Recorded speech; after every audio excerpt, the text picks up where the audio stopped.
भगवद गीता का पहला अध्याय अर्जुन विषाद योग के नाम से जाना जाता है।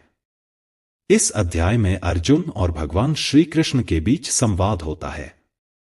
अर्जुन युद्ध भूमि पर खड़े होकर अपने कर्तव्यों को लेकर संशय में पड़ जाते हैं और उन्हें भारी मानसिक कष्ट होता है।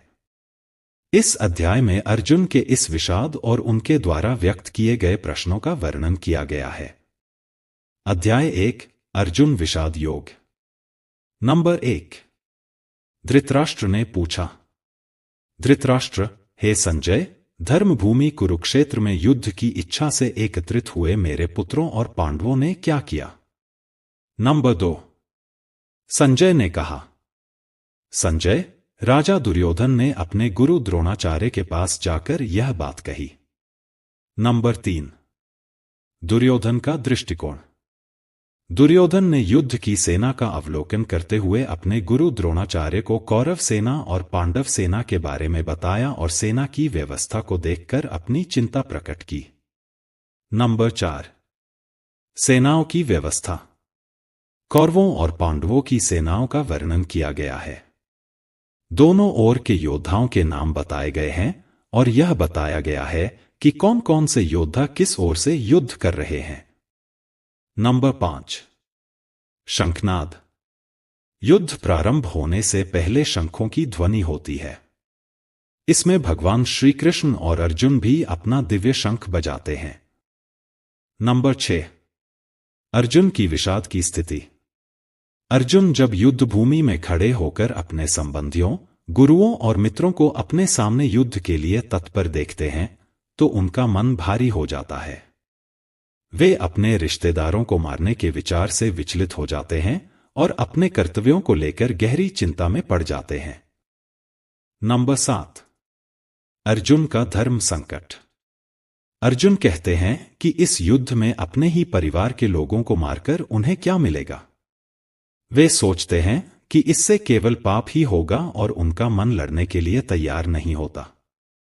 अर्जुन अपने धनुष को नीचे रख देते हैं और युद्ध न करने का निश्चय करते हैं। निष्कर्ष। अर्जुन के इस विषाद, गहरे दुख की स्थिति से भगवान श्री कृष्ण उन्हें भगवद गीता के ज्ञान का उपदेश देना प्रारंभ करते हैं। अध्याय 1 में अर्जुन के मानसिक और भावनात्मक संघर्ष का वर्णन है, जो आगे के अध्यायों में भगवान श्री कृष्ण के उपदेशों का आधार बनता है।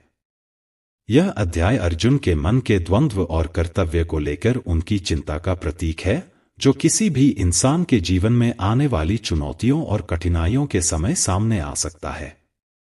शास्त्र कहते हैं कि मनुष्य अगर गिरना चाहे तो असुरों से नीचे गिर सकता है और अगर उठना चाहे तो देवताओं से भी ऊपर उठ सकता है। मनुष्य ही सृष्टि में एकमात्र प्राणी है जो परमात्मा तक की दूरी तय कर सकता है। इस संसार में श्रीमद् भगवद गीता के पवित्र ज्ञान से न जाने कितने ही लोगों, कितने ही महापुरुषों ने अपना जीवन बदल लिया। अगर आप यह सोचते हैं कि भगवद गीता में सिर्फ यह लिखा है कि भगवान की पूजा कैसे करते हैं, तो आप बिल्कुल गलत है, क्योंकि भगवद गीता सिर्फ एक किताब या धार्मिक ग्रंथ मात्र नहीं है, बल्कि इसमें वो पवित्र ज्ञान है, वो नॉलेज है जो इस पृथ्वी पर जितने भी लोग जन्म लेकर आते हैं उनको यह सिखाता है कि इस जीवन का असली मतलब क्या है या जीवन का असली मकसद क्या है। वास्तव में जीवन कैसे जिया जाता है। मनुष्य कैसे जीवन के हर क्षेत्र में सफल होकर खुशी और आनंद को प्राप्त कर सकता है। साथियों, मैं पूरा प्रयास करूंगा कि मैं बहुत ही आसान और सरल शब्दों में आप तक इस पवित्र ज्ञान को पहुंचा सकूं, और इसके साथ ही मैं आपको बताऊंगा कि कैसे आप विभिन्न अध्यायों से मिलने वाली सीख को अपने जीवन में वर्तमान समय के अनुसार उतार सकते हैं, अप्लाई कर सकते हैं। भगवद गीता के ज्ञान ने एक दुखी और मन से हारे हुए, धनुष नीचे गिरा देने वाले अर्जुन को महाभारत के महान युद्ध का सर्वश्रेष्ठ योद्धा और विजेता बना दिया। अगर आप भी अपने जीवन में किसी मकसद को लेकर आगे बढ़ रहे हैं तो मेरा यकीन मानिए कि आप भी अपनी जिंदगी की समस्याओं के जंग के मैदान के अर्जुन हो, और इसीलिए अपने जीवन की हर समस्या के समाधान के लिए इस पवित्र गीता ज्ञान को जानना आपके लिए बहुत ही आवश्यक है। आप चाहे कोई बिजनेसमैन हो, नेता या अभिनेता हो, गृहिणी हो या स्टूडेंट हो या फिर किसी भी आयु वर्ग के क्यों ना हो, इस पवित्र ज्ञान में सभी की समस्याओं के समाधान और सभी के प्रश्नों के हल मौजूद है। तो ऐसा क्या है आखिर भगवद गीता में और इसका मतलब क्या है? श्रीमद् भगवद गीता के बारे में कहा गया है कि एकम शास्त्रम देव की पुत्र गीतम, एको देवों देव की पुत्र एव, एको मंत्रस्य नामानि यानि, कर्मापेकं तस्य देवस्य सेवा। अर्थात एकमात्र शास्त्र जिसका गायन भगवान के श्री मुख से हुआ है वो श्रीमद् भगवद गीता है। जब महाभारत के रण के मध्य में धनुर्धर अर्जुन युद्ध के लिए घबरा गए तो भगवान श्री कृष्ण ने अपने श्रीमुख से जिस शास्त्र का गायन किया, जिस गीत का गायन किया, वो श्रीमद् भगवद गीता है। इस सृष्टि में पूजनीय एकमात्र देव है, वो भगवान श्री कृष्ण है। एकमात्र मंत्र है, वो उनका नाम है। एकमात्र कर्म है, वो प्रभु की आराधना है। श्रीमद् भगवद गीता का जितना भी अध्ययन किया जाए, जितना भी समझा जाए, उतना ही कम है। इसे जितनी बार भी पढ़ा और सुना जाता है, उतनी ही बार हमें कुछ न कुछ नया जानने को, नया सीखने को जरूर मिलता है। इसलिए आपको शांति से बैठकर आंखें बंद करके इस वीडियो की पूरी बातों को जब तक समझ में ना आ जाए तब तक बार बार सुनकर अपने मस्तिष्क में बिठा लेना चाहिए। आज हम श्रीमद् भगवद गीता के प्रथम अध्याय का अध्ययन करेंगे, जिससे आपको यह सीखने को मिलेगा कि कौन सी सबसे पहली चीज है जो आपको जीवन में आगे बढ़ने से रोकती है। भले ही आप में बहुत नॉलेज हो, आप में बहुत काबिलियत हो, लेकिन उस एक चीज की वजह से सही निर्णय या सही डिसीजन नहीं ले पाते हैं और अपने काम में सफल नहीं हो पाते हैं। तो आइए शुरू करते हैं श्रीमद् भगवद गीता का प्रथम अध्याय। अध्याय 1, अर्जुन विषाद योग, कुरुक्षेत्र के युद्ध स्थल में सेना का निरीक्षण। साथियों, किसी भी ज्ञान की शुरुआत अज्ञानता से या उत्सुकता से होती है, उसी तरह श्रीमद् भगवद गीता की शुरुआत धृतराष्ट्र के एक प्रश्न से होती है। धृतराष्ट्र जो कि अज्ञानता का प्रतीक है, अज्ञान रूपी धृतराष्ट्र जिसे सत्य मालूम है, जिसे मालूम है कि इस संसार का एकमात्र सत्य परमात्मा है, लेकिन वो अपने पुत्र के मोह में अंधा होकर जीवन जीता रहता है। सबको मालूम है कि धृतराष्ट्र जन्म से अंधे थे। उन्होंने महाभारत के युद्ध को देखा, लेकिन कैसे देखा? उन्होंने संजय की दृष्टि से देखा। श्रीमद् भगवद गीता के प्रथम अध्याय के प्रथम श्लोक में धृतराष्ट्र कहते हैं, धर्मक्षेत्रे कुरुक्षेत्रे संवेता युयुत्सव माम काह पांडवाश्चैव किम कुर्वत संजय एक। अर्थात है संजय, धर्म भूमि कुरुक्षेत्र में युद्ध की इच्छा से एकत्र हुए मेरे और पांडु के पुत्रों ने क्या किया?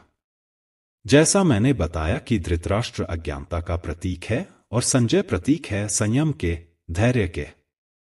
जो अज्ञान है वह मन के अंदर है। अज्ञान से जो मन ढक चुका है वह धृतराष्ट्र है, लेकिन वह संयम रूपी संजय के माध्यम से देखता है, सुनता है, समझता है और जानने की कोशिश करता है कि सही रास्ता आखिर है क्या। ये वो है जिसका जब तक पुत्र जीवित रहेगा, यानी कि मोह रूपी दुर्योधन जीवित रहेगा, इसकी दृष्टि हमेशा विकारों पर रहेगी, हमेशा कौरवों पर रहेगी। श्रीमद् भगवद गीता के प्रथम अध्याय के प्रथम भाग में महाभारत के कैरेक्टर्स की बात हो रही है। यहां पर किरदारों की बात हो रही है।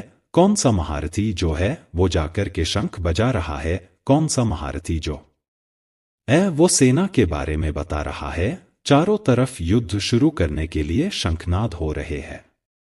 कौरवों में दुर्योधन बहुत खुश हो रहा था क्योंकि उसके पास बहुत ही बड़ी सेना थी। भीष्म पितामह थे, गुरु द्रोणाचार्य, गुरु कृपाचार्य और कर्ण जैसे बड़े बड़े योद्धा थे। पांडवों की सेना में अनुराग रूपी अर्जुन, भाव रूपी भीम, धर्म रूपी युधिष्ठिर सहित पांचों पांडव, भगवान श्री कृष्ण और अभिमन्यु आदि थे। यह युद्ध पूरी तरह से पारिवारिक युद्ध ही था। पांडवों और कौरवों के लिए गुरु द्रोणाचार्य और कृपाचार्य दोनों एक ही थे, भीष्म भी एक ही थे, साथ ही साथ पांडव और कौरव खुद भी आपस में चचेरे भाई थे, लेकिन हर कोई जीतने के इरादे से रणभूमि में आया हुआ था। इस अध्याय के 15वें श्लोक में संजय धृतराष्ट्र को बताते हैं कि पांचजन्यम ऋषिकेशो देवदत्तम धनंजय पौंड्रम दधमा महाशंकन भीम कर्मा वृकोदर 15 अर्थात ऋषिकेश ने अपना पांचजन्य शंख बजाया, अर्जुन ने देवदत्त शंख तथा अतिभोजी एवं अतिमानवीय कार्य करने वाले भीम ने पौंड्र नामक भयंकर शंख बजाया।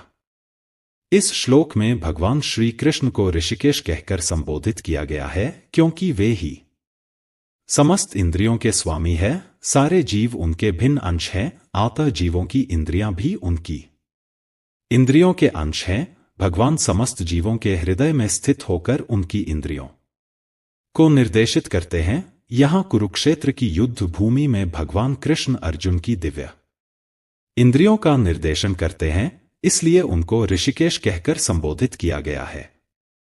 आप जैसे जैसे श्रीमद् भगवद गीता को पढ़ते जाएंगे तो आप समझते जाएंगे कि बहुत सारे किरदारों के बारे में आगे कोई बात नहीं हुई है, सिर्फ भगवान श्री कृष्ण और अर्जुन का ही संवाद सिमट करके रह जाता है, क्योंकि भगवान के श्री मुख से जो शास्त्र निकला है वह सिर्फ और सिर्फ अनुरागी अर्जुन के लिए था। जब हम इसी प्रथम अध्याय के दूसरे भाग में आते हैं तो फिर बात होती है धनुर्धर अर्जुन की दुविधा की, उनके संशय की।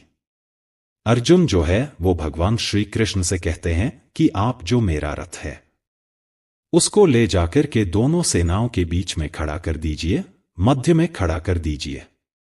मैं देखना चाहता हूं कि कौन कौन जो है वो इस युद्ध भूमि में आए हुए हैं। भक्त वत्सल भगवान श्री कृष्ण जो अपने परम मित्र अर्जुन के लिए इस युद्ध में उनका सारथी बनना स्वीकार करके अर्जुन के साथ सारथी के रूप में रथ पर स्थित है, वो अर्जुन के आग्रह अनुसार रथ को दोनों सेनाओं के मध्य में ले जाकर खड़ा कर देते हैं। अर्जुन देखते हैं कि दोनों तरफ जो है उनके अपने कोई काका है, कोई मामा है, कोई गुरु है, कोई भाई बंधु है। अर्जुन ने युद्ध के मैदान में जहां भी देखा वहां दोनों तरफ ही सिर्फ परिवार वाले नजर आ रहे थे। यह देखकर अर्जुन बहुत दुखी और व्याकुल हो जाते हैं, उनके हाथ से उनका धनुष गांडीव गिर जाता है, त्वचा जलने लगती है, बुखार आ जाता है। समझ में नहीं आता कि ये कैसा युद्ध है जिसमें दोनों तरफ अपने ही लोग खड़े हुए हैं। अर्जुन को भी भ्रम हो जाता है। वो भगवान श्री कृष्ण से कहते कि मैं खड़ा नहीं रह पा रहा हूं, मैं समर्थ नहीं हूं, आगे देख नहीं पा रहा हूं। मुझे तो इस युद्ध का लक्षण भी उल्टा ही दिख रहा है, विपरीत ही दिख रहा है। मैं अपने ही कुल को मार करके कल्याण को नहीं पाना चाहता, और कुल को मारने से कब कल्याण मिलता है। धनुर्धर अर्जुन भगवान श्री कृष्ण को अपने से कम समझते हैं, क्योंकि अर्जुन ने अब तक भगवान श्री कृष्ण को सिर्फ अपना मित्र माना, सखा माना, इससे ज्यादा नहीं माना। अर्जुन को नहीं पता था कि इसी भगवद गीता में आगे चलकर 11वें अध्याय में इसी अर्जुन को जो अनुराग का रूप है उसी को भगवान के विराट रूप के दर्शन होने वाले हैं। धनुर्धर अर्जुन जो है वो अपनी तरफ से तरह तरह के तर्क देते हैं कि कैसे भी मैं इस युद्ध से वापस चला जाऊं या इस युद्ध को टाल दिया जाए, लेकिन ये युद्ध अब टाला नहीं जा सकता था। अर्जुन ने अपनी तरफ से हर वह तर्क दिया कि ये सब मेरे अपने हैं, मेरे परिवार के हैं, इनको मार करके मुझे क्या मिलेगा। मैं अपने ही लोगों को युद्ध में नहीं मार सकता, मुझे इस राज्य के लिए तो क्या अगर कोई तीनों लोक भी दे दे तो भी मैं ऐसा युद्ध नहीं करूंगा जिसमें मुझे अपनों को मारना पड़े। अर्जुन त्रिलोक का साम्राज्य भी नहीं लेना चाहते, वो उसको भी नकार रहे हैं। तो भगवान श्री कृष्ण ऐसा क्या देने वाले हैं कि अर्जुन तैयार हो जाएंगे, मान जाएंगे इस युद्ध भूमि में उतरने के लिए। सब कुछ जानेंगे श्रीमद् भगवद गीता के आने वाले अध्यायों में। प्रथम अध्याय के अंत में अर्जुन जो है वे हताश और निराश होकर रथ में पीछे जाकर के बैठ जाते हैं। अर्जुन को उस पूरी सेना के निरीक्षण में अपनी फैमिली दिखाई देती है, परिवार दिखाई देता है जिनको मरना है। जहां तक संबंध होते हैं वहीं तक आप दुनिया मानते हैं। अर्जुन को मालूम नहीं था कि जो उनके मित्र श्री कृष्ण है वे स्वयं भगवान है, और अर्जुन को जब यह मालूम चलने लगता है तो वे गिड़गिड़ाने लगते हैं, क्षमा मांगने लगते हैं। अर्जुन बहुत सारे संशयों या डाउट्स के बीच में उलझ चुके थे, युद्ध नहीं करना चाहते थे, लेकिन भगवान श्री कृष्ण ने उनकी हर समस्या का, हर शंका का समाधान किया। दोस्तों, गीता के इस फर्स्ट चैप्टर से हमें यह सीखने को मिलता है कि वास्तविकता हमारी सोच से अलग होती हमें नहीं पता होता है कि जब हम कोई काम करने का इरादा लेकर जा रहे होते हैं तो वहां पर क्या हो सकता है। जब हम किसी बुरी चीज का सामना करते हैं तो हम संयम खो बैठते हैं और घबरा जाते हैं। घबरा जाने के बाद हम हमारा ही असली रूप भूल जाते हैं। इसी तरह हमारे शरीर, हमारे मन में भी अच्छाई और बुराई का युद्ध निरंतर चलता रहता है, जिसके कारण हमारे मन में भी अर्जुन की ही भांति तरह तरह के संशय, तरह तरह के डाउट्स पैदा होने लगते हैं। इन संशयों से उबरने के लिए श्रीमद् भगवद गीता के ज्ञान के माध्यम से भगवान श्री कृष्ण की शरण में जाने का मौका मिलता है, तो आप जो पाप है उसे पीछे छोड़ने लगते हैं, पुण्य के साथ में आगे बढ़ने लगते हैं, और अपने ही क्षेत्र को, जो अपना शरीर है, अपना मन, उसे धर्मक्षेत्र बना लेते हैं। लेकिन अगर आप विकारों के साथ, बुराइयों के साथ चलते हैं, काम क्रोध के साथ चलते हैं, तो आप अपने ही शरीर, अपने ही मन को कुरुक्षेत्र बना लेते हैं। भले ही अर्जुन युद्ध कला में माहिर थे, मास्टर थे, और भले ही वह युद्ध करने के लिए मैदान में धनुष उठाकर चले आए थे, लेकिन युद्ध सिर्फ हथियारों के चलाना जानने से नहीं होता, उसके लिए इरादे भी चाहिए होते हैं, इमोशनल स्टेबिलिटी चाहिए होती है। मैदान में आकर अर्जुन को अपनी ड्यूटी या कर्तव्य से ज्यादा फैमिली और गुरुओं से मोह हो गया, और फिर वे दुखी हो गए, वे युद्ध करने का डिसीजन नहीं ले पाए। इससे यह भी सीखने को मिलता है कि जीवन में हमें हमारा कर्म करने से सबसे पहले रोकने वाला कोई होता है, तो वह है हमारा मोह, लगाव या अटैचमेंट। जैसे कि आप सुबह जल्दी उठ सकते हैं, लेकिन आपको नींद और आलस से मोह होता है। आप अपने लक्ष्य को हासिल करने के लिए कठोर मेहनत कर सकते हैं, लेकिन आपको आराम से अटैचमेंट होता है। अर्जुन एक क्षत्रिय थे और युद्ध करना ही उनका काम था, और वह युद्ध करने में बहुत अच्छी तरह से ट्रेंड भी थे, लेकिन वे मोह में आकर, अटैचमेंट में आकर अपना कर्म भूल गए। इसलिए अगर लाइफ में आपको चुनौतियों से लड़ना है, तो आपको अपने अटैचमेंट को सैक्रिफाइस करना आना चाहिए।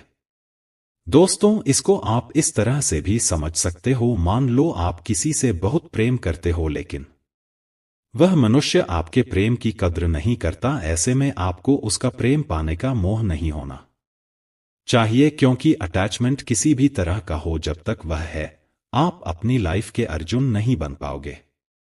साथियों, उम्मीद है आपको श्रीमद् भगवद गीता के प्रथम अध्याय की ये सरल व्याख्या जरूर पसंद आई होगी, और आपको इससे बहुत कुछ सीखने को मिला होगा। इस वीडियो से आपने क्या सीखा, हमें कमेंट करके जरूर बताएं। अगर इस वीडियो में मुझसे कोई भी त्रुटि या गलती रह गई हो तो मैं क्षमा प्रार्थी हूं। मिलते हैं जल्दी ही श्रीमद् भगवद गीता के दूसरे अध्याय की आसान और सरल व्याख्या के साथ। तब तक के लिए अपना ख्याल रखें, स्वस्थ रहे, प्रसन्न रहें। जय श्री कृष्ण।